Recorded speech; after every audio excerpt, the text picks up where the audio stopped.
I saw something sitting up on top of the pile here and I thought you guys might like to see them. Look what I found!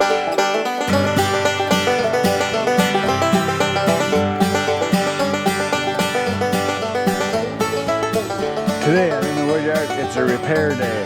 I'd rather be shoveling manure. Here we go.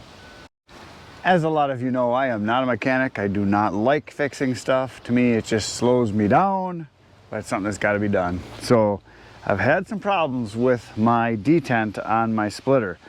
What was happening is oil was filling into the valve in the back where the detent is, and I've had it, well, 2 or 3 times now that I couldn't even push the lever back. So what I did is I took it apart and I looked, and on the inside there's that black O-ring you're going to see right inside of there. And that's a brand new one I just put on there. This one's just a little bit thicker than the other one. And then this ring too I replaced. So I put 2 brand new O-rings on because one was smashed and had a big bulge in it. So I think that's what was leaking, and the other one had some rough spots on it. So I'm gonna put this all back together, and then the next time I split, we'll find out if it works. I bought 5 or 6 different O-rings, and I got a couple different thicknesses, so we're gonna see. But I think I put the right size one on. This is the size that was on there. And the one on the inside, just a little bit thicker, a little heavier, and I think it's gonna work fine. If not, I've got the small ones too that I bought, the thinner ones. So I got a couple different ones to put on. So I'm gonna put it together right now. So this is where it goes. I'm just gonna clean this up a little bit. Looks to me like there's an O-ring on this outer side here. Yeah, there's another O-ring back here too, but that one looks perfectly fine all the way around. That's one that is on the outside of this nylon bushing that's in here going into the valve. So the first thing I'm going to do is I'm going to clean out this block that is the covering for it, and clean out all the sawdust and debris that was on this, because from handling them they get a little dirty. So this is the outside sleeve part, so that's cleaned out. And then the next thing I'm going to do is, I think I cleaned this off really good, so I replaced this O-ring and this O-ring, and then this just screws into here. First I gotta push this back. So I'm just going to screw this back on, and from what I can tell, it doesn't have to go on super tight, because when I took it off, it came off pretty darn easy. But I am going to give it just a little bit of a crank here.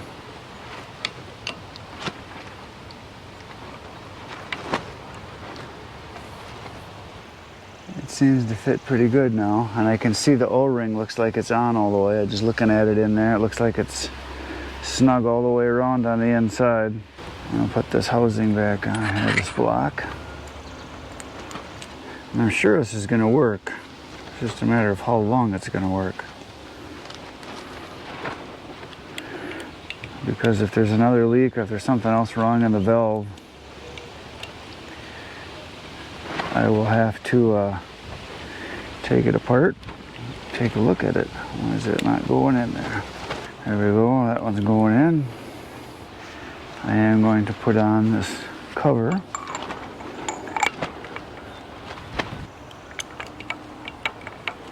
There we go, that is on.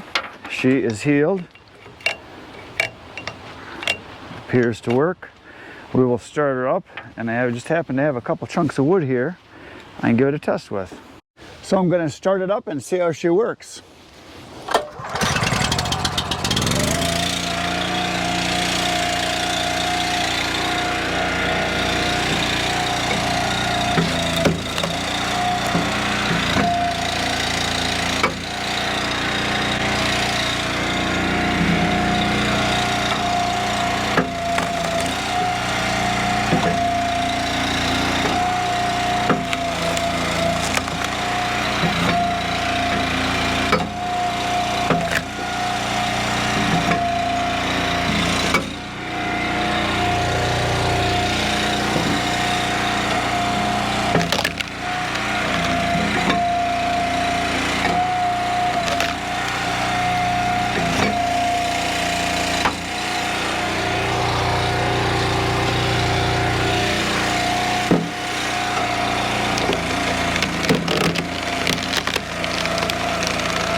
So it worked, but obviously the real test is after I split for a half hour, 45 minutes, to see if I have any more leaking inside the valve back there, because that's what happens. It builds up with oil, and it keeps pushing it into it, and the pressure builds up, and then you can't push the lever back, and the detent doesn't work anymore either. So I won't know until I do a whole nother batch of wood, and it's going to take, you know, almost a trailer load full to really find out.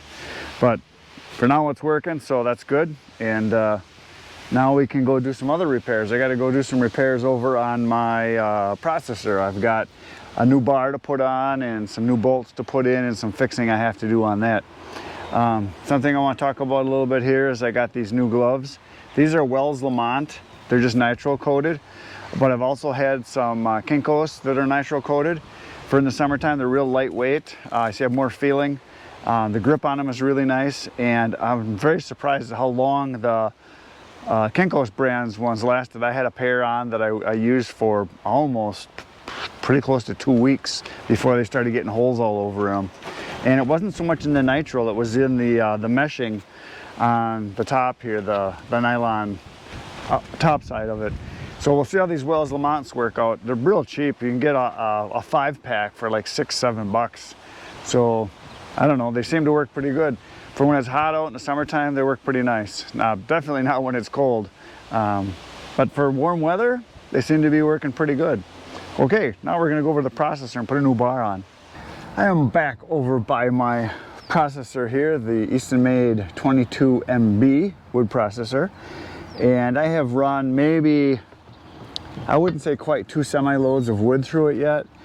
And I was having trouble keeping the chain tight on the bar, and so I kept tightening it more and more and more, thinking that's what I needed to do. But what we discovered is there was a bolt missing. There's actually 2 bolts that are supposed to be on this plate. I can lift this up here to show you.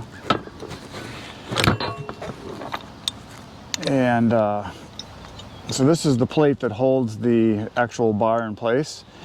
And oops, there was one bolt that holds the bar in place, because the bar goes up here and then there's one bolt in here. Well, we don't know if it fell out or if it got missed at the factory, but there's supposed to be 2 bolts, and I had 1 bolt, and I actually sheared a bolt off. It actually snapped off when I was cutting, because that 1 bolt was doing all the work, and it needs 2. So we had some problems with it, and I tightened it up too tight, and I kind of, as you can see here on this bar, there's no teeth on it. There's no sprocket like there's supposed to be, like there's in this new one here, and you can see that it's all wore in. Because what I did is I tightened it, I over tightened it, and then started it up and ran it, and sparks flew. So we lost all the teeth, and it burned the tip here, and I didn't realize it, but because it had so much gunk on it. But this is a replaceable tip, so I might be able to replace that tip, because there's nothing wrong with the rest of the bar. It's just the tip.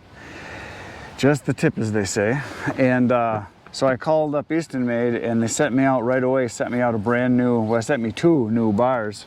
I got it in just a couple days, so I've got them now, so now I'm going to put them on.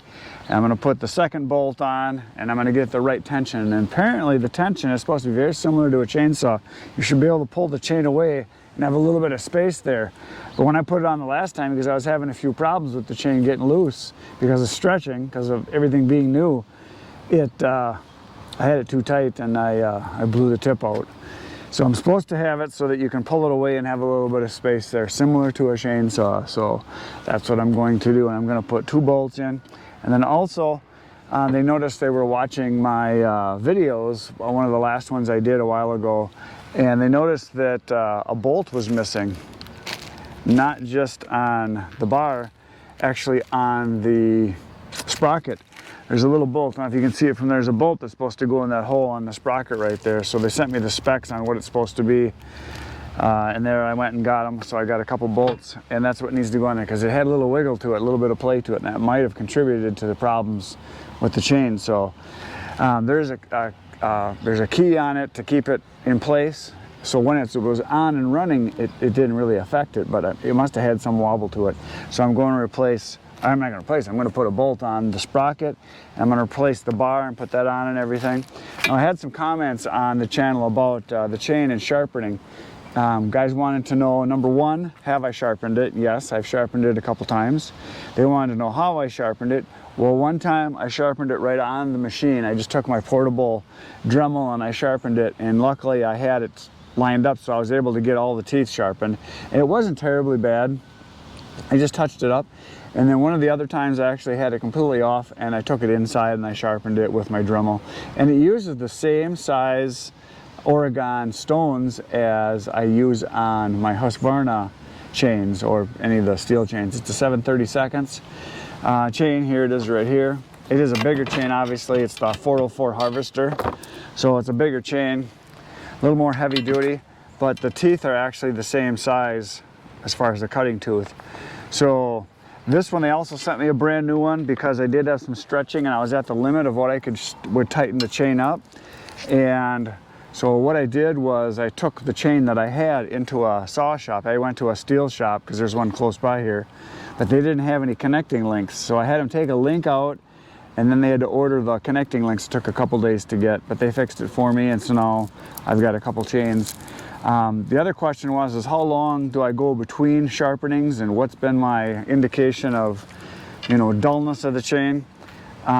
They last quite a long time, actually. They don't dull nearly as fast as a chainsaw chain.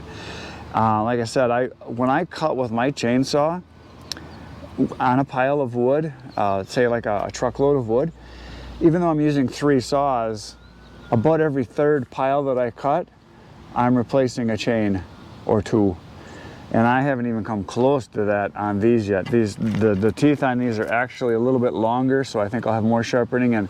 And the tooth itself doesn't wear down nearly as fast as it does on a chainsaw chain. And it's actually harder to sharpen, I found. The teeth are much harder on these. So that's a good thing. So I think I'm gonna get quite a bit of life. And one of the guys in the comments has the same, doesn't have the same processor, but uses the same bar, same chain. And he said he can do thousands of 8,000 or so cords of wood before he has to swap a chain out. He said it lasts a long time, so that's really good news that I won't need as many chains as I had thought, because I was thinking I would go through a chain, you know, every truckload, every other truckload, something like that. I'd be sharpening, you know, every 2-3 hours of running. It's not the case.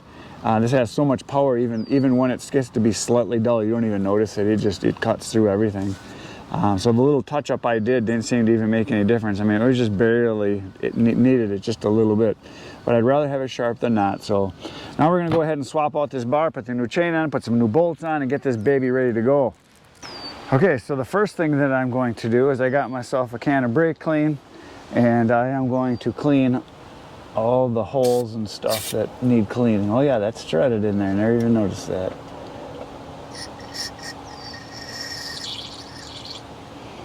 There you go. Clean all this crap up here because there is lots of gunk built up where I have to put bolts and stuff, so.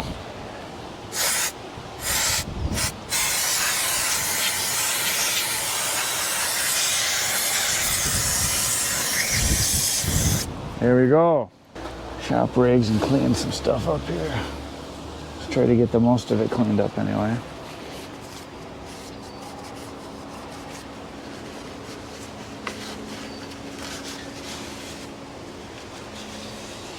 The part I'm worried about the most is this little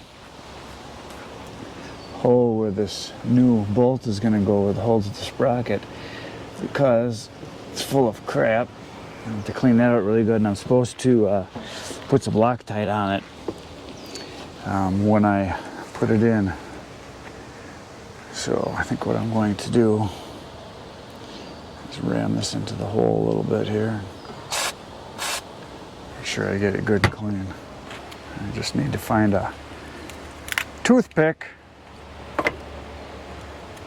I just happen to have some wood here, so I make sure there's no chunks in there. Yeah, I think I got it all. I didn't feel anything. I'm just going to ram some of this rig into here with a piece of wood. So I want to keep it nice and dry before I put the Loctite on it. And I'm going to use the blue Loctite so that it's not permanent. Yeah, it's still pretty dirty, as you can see. I'm going to ream that out a bunch more. Might have to go get a real small screwdriver. Matter of fact, that's what I'm going to do. Get a screwdriver and then ram it in here so I can clean it up. Yeah, that's what we're going to do. Okay, so I got a little screwdriver and I'm just going to ram a bunch of this inside of here and twist it around and try to get it cleaned out best I can. This is where it'd be nice to do this when it's new. Let's see what we got. Yeah, it's got some crud on it. We'll do that a couple more times. Maybe give it another squirt of brake clean and then let it dry out. Looks pretty clean now. All right. I am back from the store and I ended up having to, I had to go to 2 different places. I got metric is what it needed to be. I looked at my text and he actually sent me a 1.25 by 25, but all they had was by 40s. So I had to cut a little bit off the end of it, so I made it so it was 1 inch long, or 25 millimeters to be exact. And I got a lock washer, and I just tried it, and it fits. So she's going on. I just want to make sure it's going to be the right length here before I put the Loctite on it. But yeah, appears to be the one. Yeah, that'll steady that up a whole bunch. So I'm going to take this out, put some Loctite on it, and then shove it back in and tighten her down. All right, I got the Loctite. I'm just going to put a little dab. That should be plenty. That's like 1 drop. I don't want to overdo it. And we'll tighten this puppy down. I'll wedge this in there so I can stop it from spinning. No.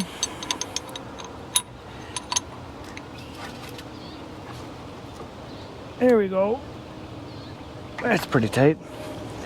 Okay. Then this thing is very loose.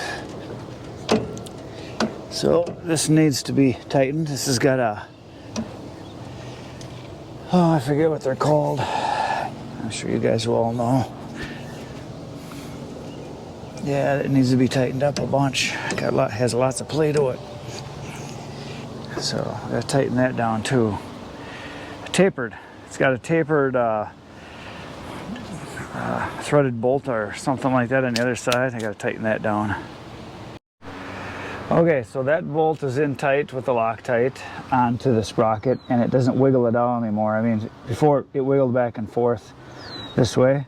Now it just turns, so it's real solid. And then back here, this is a tapered spline, I think you call it, or tapered something or other. Whatever, I don't know what it is. But it was loose. It was way over here. It was about a 1/2 inch off. So this whole thing could move, pivot back and forth this way. That one I can't even get at. And I couldn't even, there's a little hex head there, Allen wrench that I was able to get in, Allen screw, I was able to get in and loosen and slide this one in, but this one I can't even get at because of where it is, because it's way down inside of there. So hopefully that's right. I just slid it over, so now it's tight. So now this thing doesn't rock this way anymore, it's tight. So that should solve that. Next thing I'm gonna do is we're gonna slap the bar on, and the chain, and the plates, and all that good stuff. Okay, here we go. I've got the 2 plates, the front and the back plate on. This is the very hard part here, is getting everything lined up all at once. I need about 4 more hands, would be nice. So what I'm gonna do is just kind of hold it in place and then try to find the block in the back here and get that lined up. There we go, I think I got it. And if I can get just 1 to start, that would kind of hold it.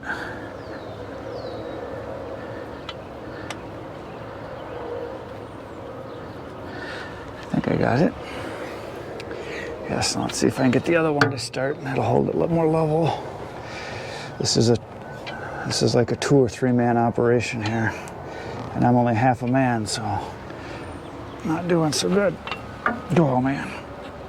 Well, if I can just get that there, I gotta step over.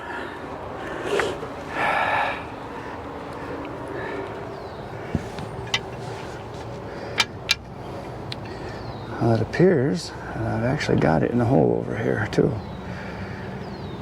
All right. I think I've got both of those in. And then I just gotta find the hole for this one.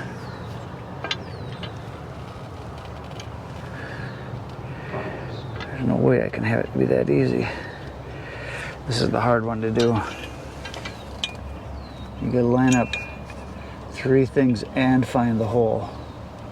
There it is. Had to go up higher. There, I think that's it right there. Yes, I did it.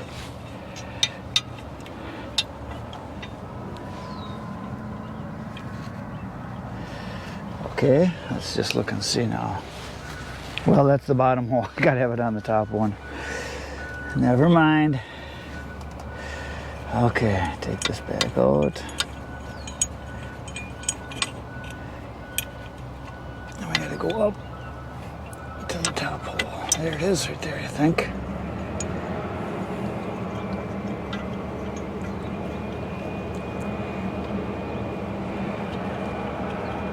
And just get these part of the way in, then I can line everything up better and tighten everything up. There, yeah, because there's the bottom hole I can see. So I just got to get the other. So then this one, well, got to get back in the hole here.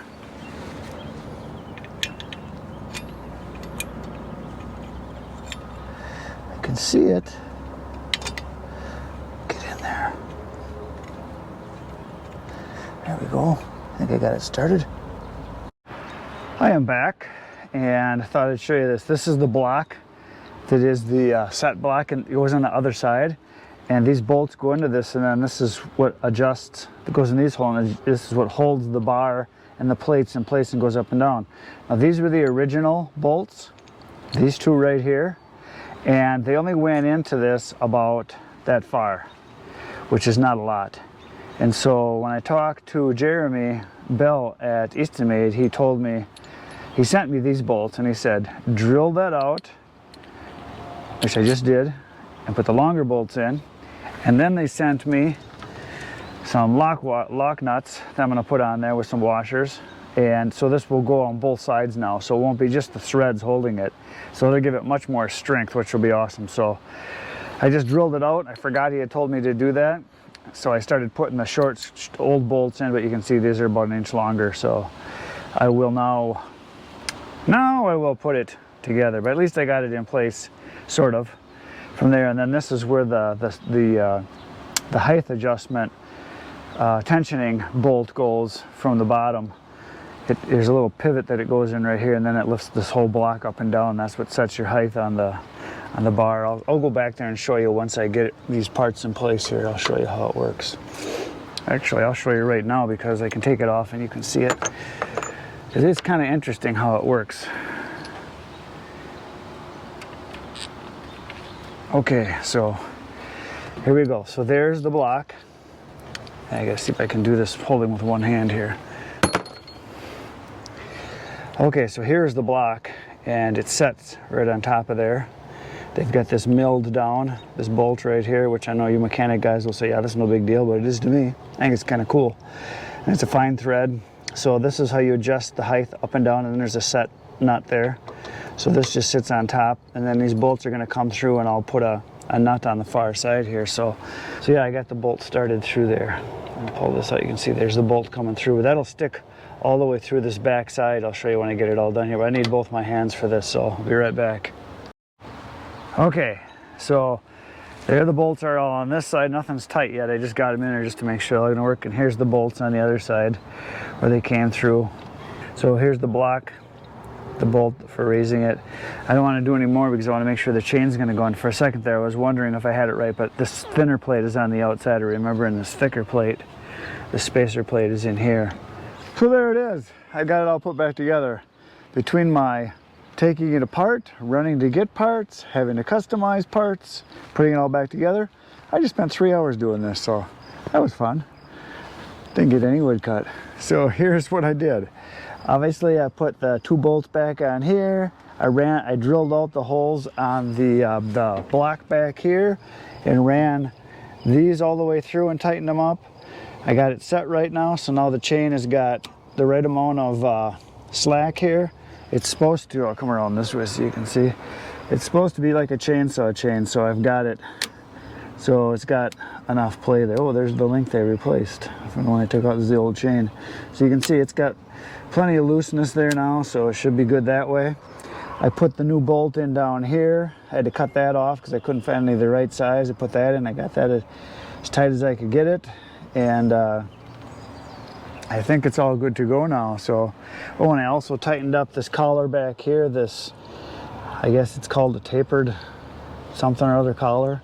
I tightened that up so it can't slide. It was off by almost a ½ inch there, so now it should be all lined up and it should be good to go. So now my next job that I have to do is I have to deliver a load of wood. So I'm going to go load up a face cord of oak and go deliver that. So that's what I'm going to do next. So here we go. So this is the wood I'm going to be loading up. This is oak. This has been here for, I don't know, it's got to be a good 9 months now, and because it was last fall I put this here. But it was barkless oak, so it's pretty dry. Now I walked up here, I saw something sitting up on top of the pile here, and I thought you guys might like to see them. Look what I found! Look at that. Garter snake. It's a pretty good sized one. I've seen bigger. It's a pretty good sized one though. It didn't want me to pick it up. It was trying to bite me and stuff. I don't know why. I'm a nice guy. I wouldn't. Oh, it's got that nasty garter snake smell, but there he is. Oh, look at that. He's just trying to get in anywhere here. So here, I'll let him go and see what happens. See if you guys can watch him take off. There he goes, in the wood. He's in there somewhere. I'm gonna load up some wood now.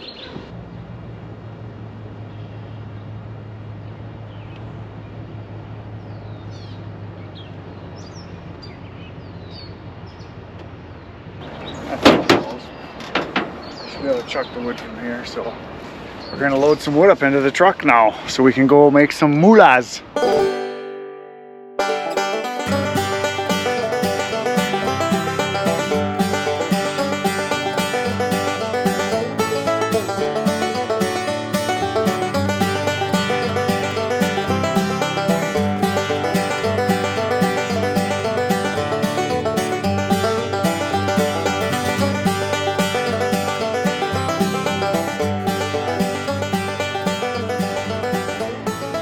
There it is. It's in the truck.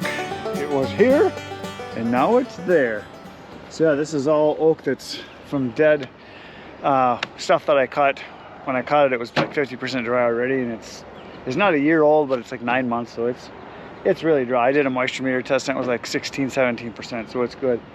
And I'm gonna go park underneath my overhang because we got some rain coming. It was just lightning here a minute ago. They said there's a chance for storms and there's some coming, and I have to deliver this for a whole hour now. So I'm gonna go park under my building. I got to overhang them. I'm gonna park in there to keep it dry because it looks like it's just gonna blow on by, and then that should be it for today. So I'm gonna go deliver this in a little bit. You'll be seeing me chucking it right now. I just saw a bolt of lightning and I can hear the thunder. It's coming. So here's my overhang I have in the front of my building, my front entrance here. So sometimes if I know it's gonna rain, I'll back up. Oh, here it comes. The rain is coming now. I'm heading inside to work for an hour and we're gonna go and load it. It should be done by then, but there it is. She's in there, and now I'm in the overhang, so I won't get rained on. But I do this sometimes when I have a truckload of wood and it's gonna rain. I just back up in here, and it keeps it pretty much dry. The only other thing I can do is if I stack it into the truck, which I have done a lot of times, then I have a tonneau cover, and I can roll over it, I can keep it dry. But I just threw this in loose, so this way I can keep it out of the rain until I gotta go deliver it. Like I said, I looked at the radar, and this should be done in probably 15-20 minutes. I don't think it's gonna rain much, but just enough to get the wood wet, and I'd rather deliver dry wood. So now I'm gonna be chucking in a second. I am back from my delivery. I did not record it. It was raining when I got there. I backed up into the guy's entrance to his garage. All I had was just the back of the truck and the entrance. We threw the wood off to the side. But it was raining out and he had a car in, so there was only a couple feet space where we had to work once I put the tailgate down. So I basically backed in, we loaded it, or stacked it right into the side of his garage. And so I didn't even turn the camera on because it was pouring rain. I didn't want to set the camera. I could have set it outside over the top of the truck, but it rained, and then it quit as soon as I left. And it rained just when I got back here now too. I think our showers are supposed to be pretty much done.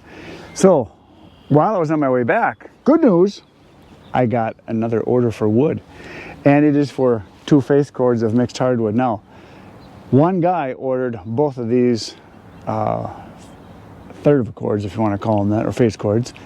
He has 2 houses.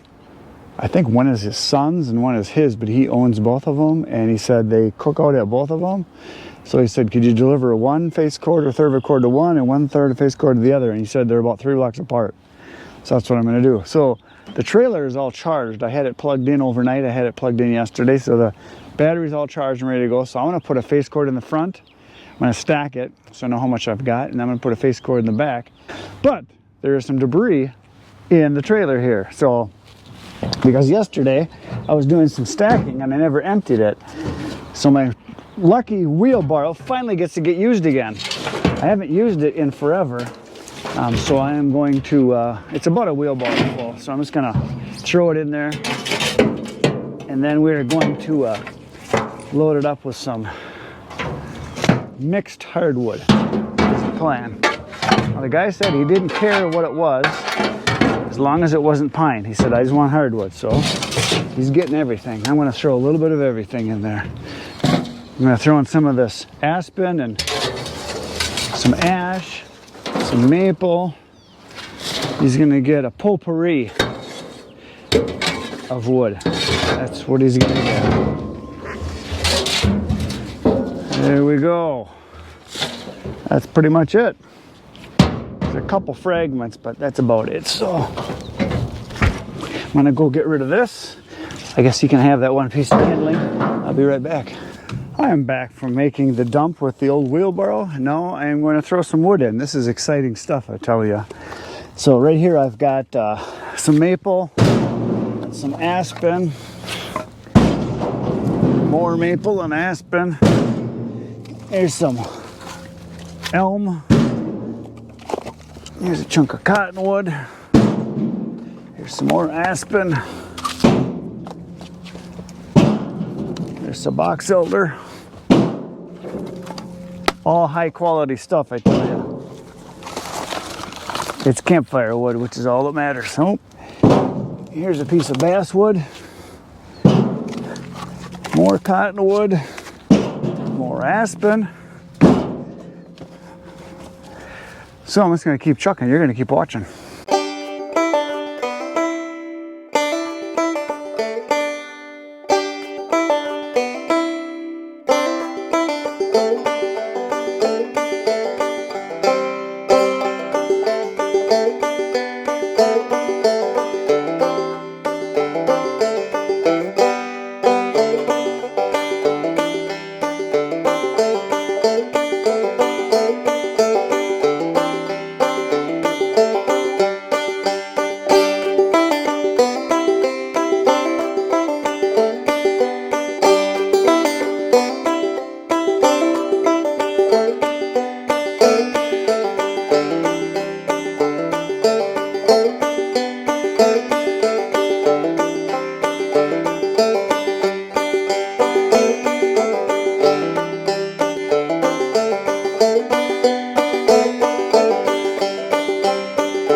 The wood is in.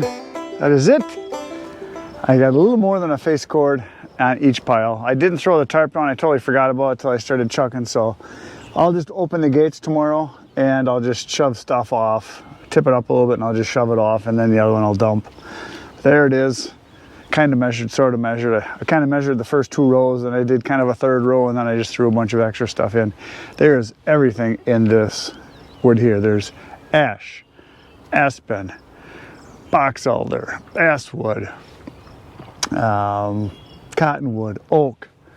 I saw a piece of hickory. There is some hackberry. What else did I see in here? There was some oak. I saw, oh, maple. There's a bunch of maple in here, a lot of maple. So there it is. Tomorrow, going down the road, and we're going to deliver it first thing. Come on back, 5:30 a.m. That's what we're going to be doing between now and then. Go to my channel, watch some videos. It's good for you. There's over 700 waiting for you. Good night, Irene.